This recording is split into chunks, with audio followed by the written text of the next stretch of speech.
10वी आणि 12वीच्या परीक्षांच्या पार्श्वभूमीवर विद्यार्थ्यांना वेळेत परीक्षा केंद्रावर पोहोचता यावं यासाठी पोलीस आयुक्त आशुतोष डुमरे आणि सह आयुक्त डॉक्टर ज्ञानेश्वर चव्हाण यांच्या मार्गदर्शनाखाली ठाणे शहर वाहतूक विभागाकडून विशेष सुविधा उपलब्ध करून देण्यात आली आहे। परीक्षेच्या दिवशी उशीर होणं, वाहन बिघाड, वाहतूक कोंडी इत्यादी कारणांमुळे अडचणीत सापडलेल्या विद्यार्थ्यांच्या मदतीला वाहतूक पोलीस आता सज्ज झालेत। त्यानुसार रस्त्यांवर 54 रायडर्स तैनात केले असून ट्रॅफिक कंट्रोल व्हॉट्सॲप क्रमांक आणि ट्रॅफिक कंट्रोल हेल्पलाईनसह 18 वाहतूक युनिटमध्ये संपर्क साधण्यासाठी हेल्पलाईन क्रमांक जारी करण्यात आले। तरी परीक्षेला पोहोचण्यास रस्त्यावर अडचणी उद्भवल्यास वाहतूक पोलिसांच्या हेल्पलाईनवर संपर्क करावा असं आवाहन वाहतूक उपायुक्त पंकज शिरसाट यांनी केले। महाराष्ट्र राज्य माध्यमिक आणि उच्च माध्यमिक शालांत प्रमाणपत्र परीक्षा अनुक्रमे 10 फेब्रुवारी आणि 20 फेब्रुवारीपासून सुरू होत आहेत। या परीक्षांकरता ठाणे पोलीस आयुक्तालयातील 1 ते 5 परिमंडळात इयत्ता 12वीची एकूण 126 केंद्र तर इयत्ता 10वीची एकूण 223 केंद्र आहेत। या परीक्षा केंद्रांवर परीक्षेला जाणाऱ्या विद्यार्थ्यांना रस्त्यावर कोणत्याही कारणामुळे अडचण उद्भवल्यास 54 रायडर्स सज्ज ठेवण्यात आले। त्याकरता विद्यार्थी अथवा पालकांनी वाहतूक विभागाच्या ट्रॅफिक कंट्रोल हेल्पलाईन आणि ट्रॅफिक कंट्रोल व्हॉट्सॲप क्रमांक आणि 18 वाहतूक युनिटमध्ये हेल्पलाईन क्रमांक उपलब्ध केलेत। शिवाय नियंत्रण कक्षातही 3 वाहनं तैनात असणार आहेत। परीक्षा काळातील रस्त्यांवर अडचणी संबंधित माहिती मिळताच वाहतूक पोलिसांकडून तातडीनं घटनास्थळी पोहोचून वाहतुकीतील अडथळे दूर करतील। विद्यार्थ्यांना परीक्षा केंद्रावर सुरक्षितपणे पोहोचवण्यासाठी मदत केली जाणार आहे।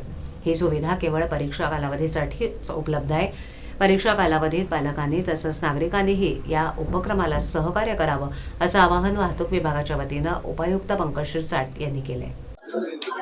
मागच्या वर्षी आपलं पहिलं वर्ष होतं या उपक्रमासाठी।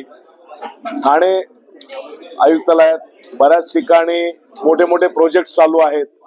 मेट्रो असेल, समृद्धी महामार्ग असेल, मर्जिंगचं काम असेल, विविध ब्रिजेस बंद केलेले आहेत, त्याचं डेव्हलपमेंटचं काम चालू आहे। तर या ठिकाणी बऱ्याच मोठ्या प्रमाणात आपल्याला वाहतूक कोंडीचा सामोरे जावं लागतं। त्याचा त्रास विद्यार्थ्यांना होऊ नये यासाठी आपण पूर्ण क्षमतेने आपला एक्स्ट्रा मॅनपॉवरही आपण टाकत आहोत। तरी पण त्याच्यासाठी स्पेशलाइज एक 54 रायडर्सची नेमणूक आपण केलेली आहे की प्रत्येक विभागात 3 रायडर्स जे असतील त्यांना आपण अलर्ट मोडवर परीक्षा केंद्रावर पोहोचवण्यासाठी ठेवलेला आहे, ज्याच्यात कॉल येतील आणि त्याच्यात संबंधित विद्यार्थी किंवा पालक त्याचं लोकेशन शेअर करतील, लाईव्ह लोकेशन। त्या लाईव्ह लोकेशनवर आपले अंमलदार अधिकारी पोहोचतील आणि त्याला तिथनं त्याच्या परीक्षा केंद्रापर्यंत सुरक्षित आणि वेळेत पोहोचवतील। तर किती रायडर्स आले? 54 रायडर्स आहेत। 18 वाहतूक विभागामधले 54 रायडर्सची आपण नेमणूक केली। गरज भासल्यास तसंही आपण त्याची नेमणूक करण्याचा विचार आहोत, पण आपल्याकडे महिला अंमलदार त्या संख्येने नाहीत, त्याच्यामुळे थोडस ते होईल की नाही याच्याबाबत साशंक नाही। सर, अवजड वाहनांसाठी काय? अवजड वाहनांसाठी आपण स्ट्रिक्टली त्यावेळेस पीक पिरियड्स मध्ये त्यांच्यावर प्रतिबंधात्मक कारवाई करत आहोत। आज जर आलेच तर त्यांच्यावर त्याप्रमाणे कायदेशीर कारवाई करण्यात येईल। हे ठाणे आयुक्तालयापर्यंत आहे की फक्त ठाणे सिटीपर्यंत? पूर्ण ठाणे आयुक्तालयात म्हणजे ठाणा, बदलापूर, अंबरनाथ, उल्हासनगर, कल्याण, डोंबिवली, इवन भिवंडी।